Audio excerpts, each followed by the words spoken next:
There are moments in life when the wound didn't come from an enemy you expected, but from hands you trusted, voices you believed, promises you leaned on. You didn't fall apart because you were weak. You broke because you loved deeply, served faithfully, hoped boldly. And now you're standing in the aftermath, asking God how something that hurt this badly could still be part of His plan. Hear me today, God never wastes broken seasons. What shattered you did not scare Him. What walked away did not diminish Him. What crushed your spirit did not cancel your calling. This is not the end of you. This is the construction zone of your next version. God specializes in rebuilding people who were dismantled by betrayal, rejection, abandonment, and disappointment. He doesn't just put you back together. He rebuilds you stronger, wiser, and more anchored than before. God allows the breaking to expose what needs rebuilding, because sometimes you don't know what's fragile until pressure touches it. You thought you were fine. You thought you were strong. You thought you had it together until life leaned on you just enough to show you the cracks. The breaking didn't create the weakness, it revealed it. And God, in His infinite wisdom, will allow what you've been avoiding to finally come to the surface, not to shame you, but to heal you, not to destroy you, but to develop you. Because if He rebuilt you without exposing what was faulty, you would carry the same weakness into the next season and wonder why the same pain keeps repeating. Some things broke because they were built on emotional dependency instead of spiritual identity. Some things collapsed because you trusted people to give you what only God could sustain. Some attachments shattered because they were never designed to survive where God is taking you. And it hurts because loss always hurts. But hear this clearly, God is not cruel in allowing the break. He is careful. He is precise. He knows that if He doesn't interrupt the structure now, it will collapse completely later. When something breaks you, it forces you to slow down and examine what you've been carrying. You start asking questions you never asked when everything felt stable. Why did that word hurt me so deeply? Why did that departure leave me empty? Why did I lose myself trying to keep someone else? Those questions are not signs of weakness. They are invitations into rebuilding. God uses the breaking to show you where your foundation was cracked, where your boundaries were thin, where your confidence was borrowed instead of built. The breaking exposes misplaced trust. It shows you where you leaned too hard on people who were never meant to be pillars. It reveals where your worth was tied to approval, affection, or affirmation instead of assignment. And once it's exposed, God doesn't rush the process. He doesn't patch it up with temporary fixes. He tears it down to the foundation because surface repairs won't hold the weight of your destiny. What feels like loss is actually demolition, and demolition is always noisy, uncomfortable, and emotionally draining. You keep asking God why He didn't stop it, but what if stopping it would have kept you small? What if preventing the break would have prevented the breakthrough? God knows that some versions of you can only be reached through pressure. Some layers of pride, fear, insecurity, and self-doubt only loosen when life squeezes you. And while it feels personal, this process is purposeful. God is more interested in your stability than your comfort. The breaking also exposes false strength. You discover that what you called strength was actually survival. You were coping, not healing. You were enduring, not evolving, and God refuses to let you enter a new season still bleeding from an old one. So He allows the breaking to bring you to a place of honesty where you stop pretending, stop performing, stop holding it together for everyone else, and finally say, Lord, I need you to rebuild this. And when God rebuilds, He doesn't use the same materials. He replaces fear with faith. He swaps insecurity for discernment. He exchanges people pleasing for purpose. The rebuilt version of you doesn't break the same way because the foundation is different. The walls are thicker. The vision is clearer. You don't collapse when someone leaves because your stability is no longer human supported but God-centered. The breaking exposed what needed rebuilding, and now God is working in places no one can see, strengthening you beneath the surface, rewiring your responses, reshaping your expectations, redefining how you love, how you trust, how you stand when everything familiar falls away and you realize that what broke you was never meant to hold you. And what God is rebuilding will be able to sustain the weight of where He is about to take you, even when the memory of the pain still echoes. Even when the healing feels slow, even when the rebuilding process feels lonely, because God is not just fixing what broke, He is reconstructing who you are, becoming what hurt. You did not outgrow God's power, even though it felt bigger than your prayers, louder than your faith, and heavier than anything you had ever carried before. Pain has a way of making God seem distant, not because He moved, but because the noise of what you're going through is screaming for attention. When you were crying at night, replaying conversations, questioning yourself, wondering how something that felt so right could leave you so broken, God was not overwhelmed by your emotions. He was not confused by the chaos. He was not intimidated by the depth of your wound. The pain did not shock Him, and the damage did not reduce His authority. You see, pain has a way of lying to you. It convinces you that because it feels unbearable, it must be unstoppable. It tells you that because it changed you, it has control over you. But what touched your heart never touched God's throne. What drained you never drained His power. What made you feel small never made Him weak. There is no hurt so deep that it can cancel divine intervention, no betrayal so sharp that it can overpower grace, no loss so heavy that it can outweigh purpose. The enemy wants you to believe that this pain has rewritten your story, that what happened to you now defines you, that the damage is permanent. But God is not limited by how long you've been hurting or how intensely you've been affected. Time does not weaken God's ability to heal. Trauma does not diminish His reach. The same God who formed you before you knew pain knows exactly how to restore you after it. He understands the complexity of your emotions, the confusion of loving someone who hurt you, the struggle of trusting again when trust feels dangerous. Sometimes the pain feels powerful because it altered your perspective. It made you cautious. It made you guarded. It made you tired in ways rest doesn't fix. But altered perspective does not mean altered destiny. God's power does not depend on how optimistic you feel or how strong you appear. His power moves even when you are numb, even when you are exhausted, even when your prayers are broken sentences and silent tears. He does not require you to be okay in order to work. You may feel like what happened to you stole something you can never get back. Your joy, your innocence, your confidence, your ability to love freely.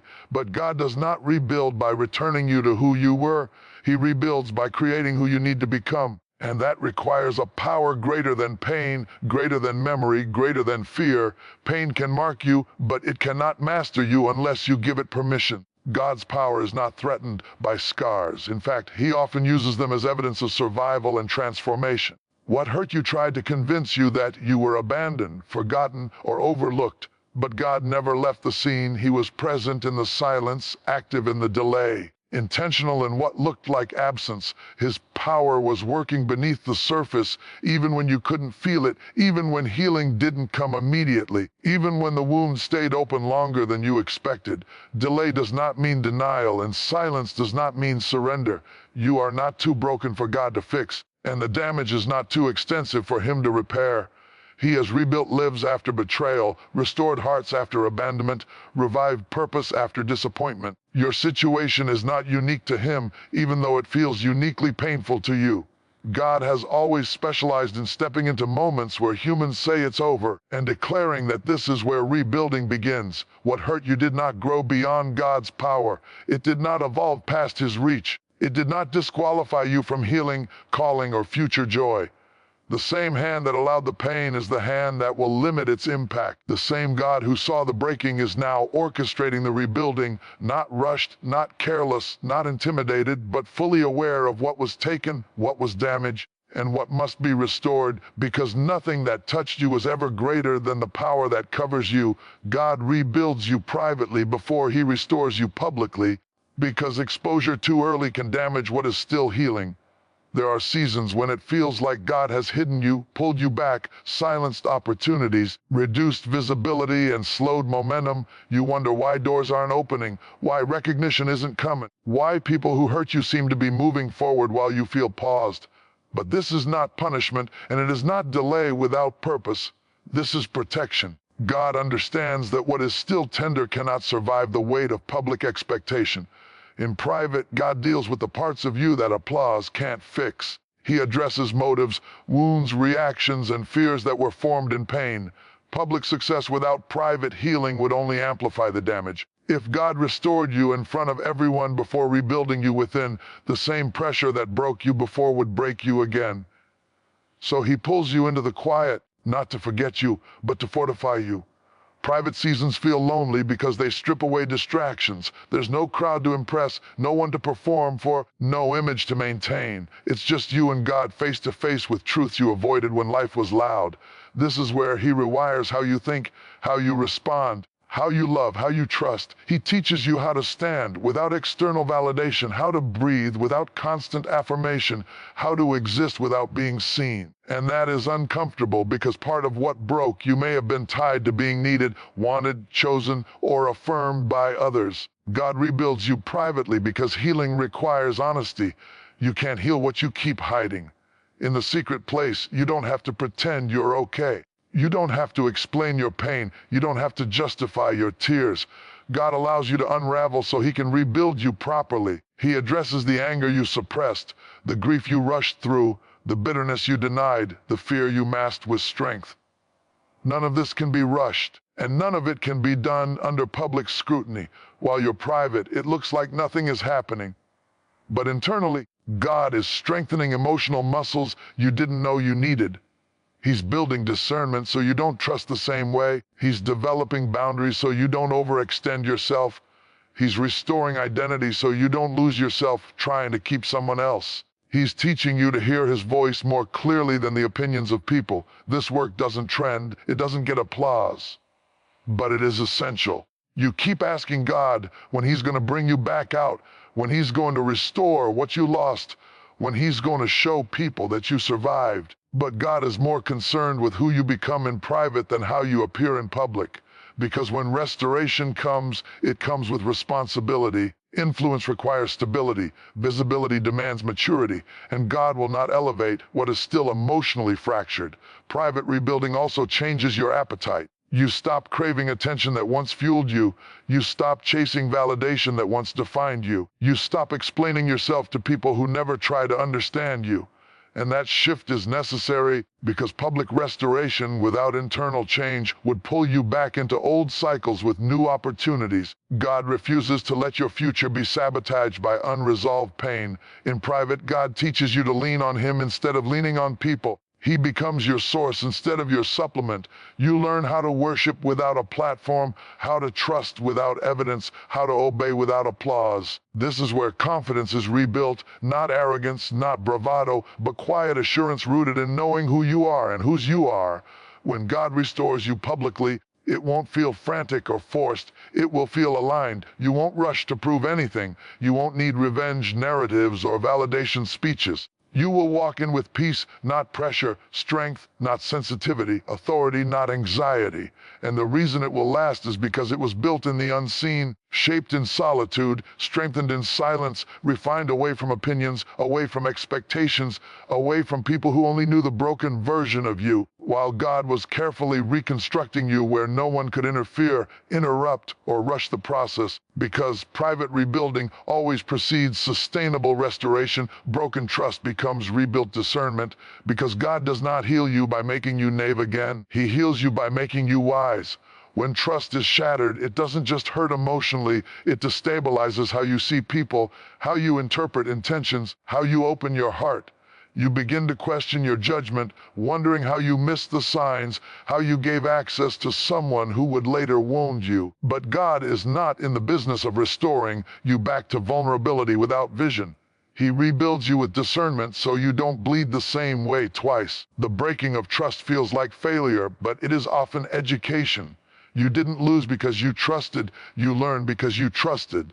Trust was never the mistake, misplaced trust was, and God uses that pain to sharpen your spiritual senses. What once went unnoticed now stands out. What once felt normal now feels off. Your spirit becomes sensitive in ways it never was before, not suspicious but aware. Discernment is not fear of people, it is clarity about patterns. God rebuilds trust differently than humans do. People tell you to close your heart, to build walls so high that no one can reach you. God tells you to build gates instead of walls. Walls keep everyone out. Gates allow access with wisdom. Discernment teaches you who gets in, how far they go, and what level of access they are allowed to have. Everyone does not deserve the same proximity to your heart, your thoughts, your future. When trust was broken, part of what hurt was realizing you ignored inner warnings. That quiet nudge, that uneasy feeling, that moment of pause you talked yourself out of. God uses the rebuilding process to teach you how to listen to that inner voice again. Not the voice of fear, but the voice of wisdom. Discernment is God restoring your ability to hear Him clearly, especially when emotions try to speak louder than truth. Broken trust also rebuilds boundaries. Before the pain, you may have overexplained, overextended, overcommitted, and overgave. You confused access with loyalty and availability with love. God corrects that in the rebuilding. He teaches you that saying no is not rejection, it is protection. That distance is not bitterness, it is balance. That guarding your heart is not coldness, it is stewardship. Discernment changes how you move. You stop rushing connections, you stop forcing chemistry, you stop romanticizing potential. You begin to value consistency over intensity, character over charm, fruit over words. And this shift is not because you are damaged, but because you are developed. God never intended for you to remain emotionally reckless. He uses pain to upgrade your emotional intelligence and spiritual awareness. What once wounded you now works for you. The same sensitivity that allowed the hurt now allows depth, wisdom, and perception. Discernment doesn't make you hard, it makes you steady. You can still love deeply, but you love intentionally. You can still trust, but you trust with alignment, not assumption. God restores your ability to connect without surrendering your discernment. Some people will accuse you of changing. They'll say you're distant, guarded, different, and they're right. You are different. You are not the same version that trusted without clarity. You are not the same version that ignored red flags in the name of peace. God rebuilt you so you could see clearly, not so you could isolate yourself, but so you could engage wisely. Broken trust becomes rebuilt discernment, and discernment is not a punishment, it is a gift. It is God loving you enough to protect you from repeating cycles, enough to refine your judgment, enough to strengthen your perception. You are not weaker because you were hurt, you are sharper. You are not closed off, you are more intentional. And what God rebuilds in you now will guide you safely into connections that honor your healing, respect your boundaries, and align with the person God is shaping you to be, because the wound did not ruin your ability to trust, it refined your ability to choose. God removes what cannot survive the next level, not because He enjoys taking things away, but because He refuses to let your future collapse under unnecessary weight. Loss feels like punishment when you don't understand purpose. You look at what left and assume God is subtracting from your life, when in reality He is preparing you for elevation. Some things were never meant to go where God is taking you, and keeping them would have cost you more than losing them ever did. You thought you were losing support, but God was removing dependency. You thought you were losing connection, but God was severing distraction. You thought you were losing love, but God was exposing limitation. Not everything that feels good is built to last, and not everything that lasts is built to grow with you. God sees the pressure ahead, the responsibility ahead, the demands ahead, and He knows what cannot handle the weight of your next season. Removal hurts because attachment makes loss feel personal. You invested time, emotion, trust, and hope. You imagined a future that included people who were only assigned to a season. But seasonal relationships are not failures, they are assignments with expiration dates. God does not remove without reason. He removes what would break under pressure so it doesn't break you later. If it couldn't survive the transition, it was never stable enough to sustain the destination. Sometimes God removes people who benefited from the old version of you but would resist the growth of the new one.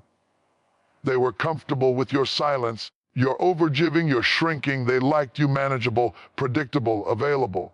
But growth disrupts comfort and elevation exposes insecurity. God will not let you carry relationships that demand you stay small to stay connected. God also removes environments that reinforce old wounds. Places where you were tolerated but not valued. Spaces where your presence was convenient but your growth was threatening. If staying somewhere requires you to mute your calling, compromise your integrity, or betray your healing, God will create discomfort until you move. What feels like rejection is often redirection. Removal is also about alignment. God cannot bless what is misaligned. He cannot elevate what is anchored to dysfunction. He cannot increase what is attached to patterns that drain you, so he prunes, he cuts, he separates, and pruning is painful, but it is always purposeful. A plant is not punished when it is pruned, it is prepared to grow stronger and produce more. You keep replaying what you lost, but God is focused on what you're gaining: capacity, clarity, freedom, strength, space. You can't receive what's next if your hands are still full of what's expired. God removes to make room. Room for healthier relationships, room for deeper peace, room for clearer vision, room for assignments that require your full attention and emotional stability. What God removes also reveals where your identity was attached. When something leaves and you feel empty, it exposes where you were drawing life from it instead of from God. And in that exposure, God rebuilds your foundation. He teaches you to stand without leaning, to move without permission, to trust Him without substitutes. This is not cruelty, this is correction. The next level demands a different version of you: stronger boundaries, clearer priorities, deeper faith. God removes what would slow you down, distract you, or drain you. And while it feels like loss now, it will make sense later when you realize how heavy what you were carrying actually was. God removes what cannot survive the next level so that when He elevates you, you are not dragged down by old attachments, old expectations, old limitations. You won't have to explain why you changed. The growth will speak for itself. And one day you will thank God not only for what He added, but for what He had the courage to take away, because the removal protected your future, preserved your purpose, and positioned you for a season that requires less weight and more obedience. Healing is not instant, but it is intentional, and that truth challenges everything in us that wants relief without process. You prayed for peace and expected silence to stop hurting. You asked God to fix your heart and thought the ache would disappear overnight. But God heals in layers, not shortcuts. He understands that what broke you didn't happen in a moment, and what is being restored will not be rebuilt in a moment either. Healing is not God ignoring you, it is God working with precision. Intentional healing means God knows exactly what He is addressing at every stage. There are wounds you are aware of, and there are wounds you normalized so deeply you forgot they were wounds at all. God doesn't rush past the surface pain to make you feel better temporarily. He goes after the root. He slows the process so nothing remains infected, untreated, or hidden. What feels like delay is actually detail. Some days you feel strong, hopeful, even optimistic. Other days the memory hits, the emotion resurfaces, and it feels like you're back at the beginning. But healing is not linear. Progress doesn't mean you never feel pain again. It means pain no longer controls you the same way. God allows emotions to resurface, not to reopen wounds, but to release what was buried. Suppressed pain doesn't heal, it waits. God invites it up so it can finally leave. Intentional healing also means God is teaching you how to live differently, not just feel better. He's rewiring responses. Where you once reacted, He's teaching you to pause. Where you once chased, He's teaching you to stand still. Where you once blamed yourself, He's teaching you truth. Healing is not just emotional relief, it is behavioral transformation. God is changing how you relate to people, how you process disappointment, how you protect your peace. You may wonder why God allows you to feel the pain longer than you expected, but pain that is rushed becomes trauma that resurfaces later. God would rather walk you through it now than watch it sabotage your future later.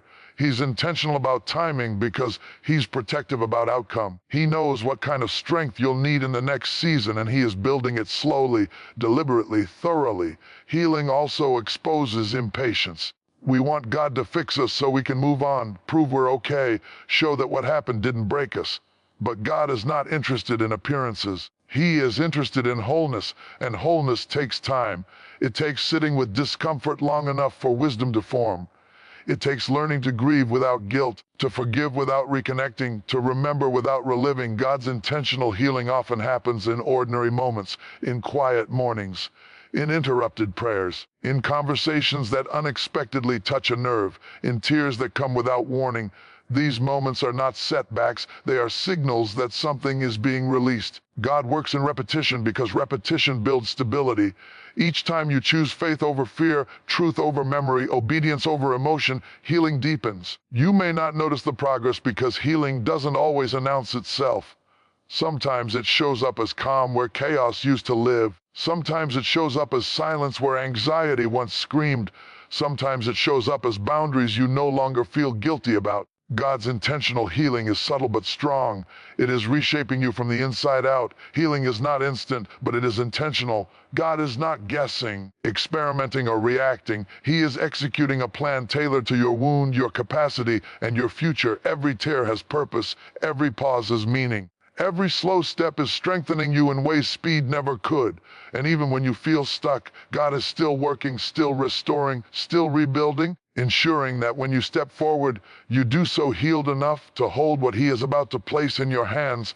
God uses pain as a blueprint, not a prison, because what you went through was never meant to trap you, only to teach you. Pain feels confining when you're inside it. It narrows your focus, clouds your vision, and convinces you that life will always feel this way. But God never designed pain to be your address. It was only meant to be your classroom. What hurt you was not random, it was instructional. And when God is finished teaching, He never leaves you locked in the lesson. A prison limits movement. A blueprint guides construction.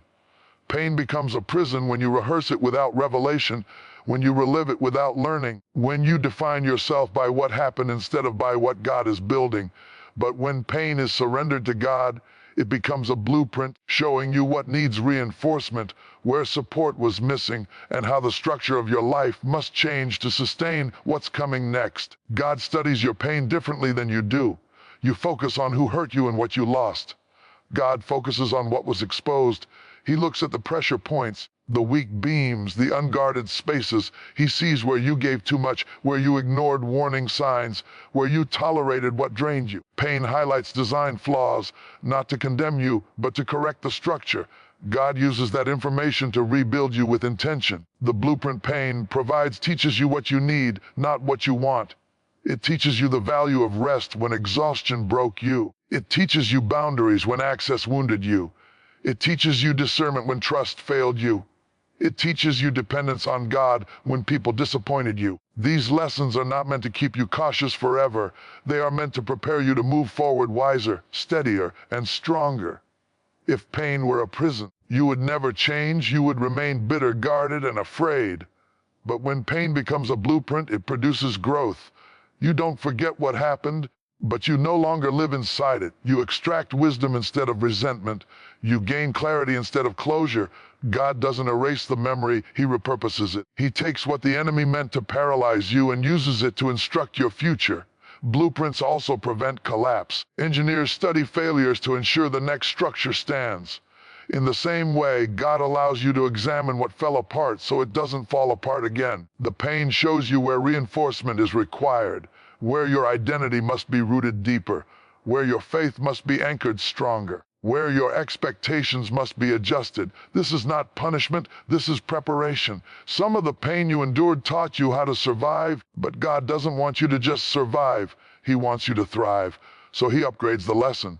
Survival taught you endurance. Healing teaches you strategy. Endurance kept you alive. Wisdom will keep you free. Pain becomes a blueprint when you stop asking only, "Why did this happen?" and start asking, "What is this teaching me?"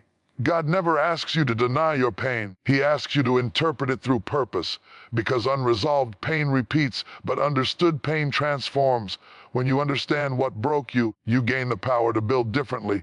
You choose differently. You love differently. You lead differently. You trust differently. Not from fear, but from insight. The danger is staying in the pain longer than the lesson requires. God did not design you to rehearse the trauma daily, to replay the hurt endlessly, to measure your future by your worst moment. That turns the blueprint into a cell. God invites you to study it, learn from it, and then move on to construction. He doesn't want you staring at the wreckage. He wants you focused on the rebuild. Pain as a blueprint also gives you empathy. You recognize wounds in others because you've seen them in yourself. You become careful with hearts because you know how fragile they can be. God uses your pain to make you a safer person, a wiser leader, a more grounded believer. The very thing that once made you feel broken now becomes a reference point for strength. What hurt you was never meant to hold you hostage. It was meant to hand you instructions. God is not keeping you in the pain. He is guiding you beyond it. And as He rebuilds, He uses every tear, every loss, every disappointment as data, shaping your future with intention, clarity, and strength so that what rises next is not accidental, not fragile, not rushed, but carefully designed from the lessons pain revealed. The rebuilt version of you carries more authority, not because you suffered, but because you survived with wisdom. Authority is not volume, it is weight. It is not how loud you speak, but how firmly you stand. When God rebuilds you after breaking, He doesn't just restore what was lost, He adds depth, discernment, and presence. You don't walk the same, talk the same, or respond the same because experience has seasoned you in ways comfort never could. Authority is born when pain no longer controls your reactions. Before the breaking, you may have needed validation to feel secure, approval to feel valuable, connection to feel complete. After the rebuilding, you move differently. You don't rush to be understood. You don't panic when misunderstood. You don't bend to keep people. That calm is authority. That steadiness is power. People feel it before you say anything because authority is internal before it is external. The rebuilt version of you has boundaries that don't need explanation. You say no without guilt. You walk away without chaos. You remain kind without being accessible to disrespect. That balance is not accidental. It was forged in pain. Authority grows when you learn that peace is more valuable than proving a point, and obedience to God is more important than acceptance from people. God gives authority to those who have been tested, not to punish them, but to prepare them. When you've been broken and rebuilt, you recognize manipulation faster. You sense dysfunction earlier. You don't argue with red flags.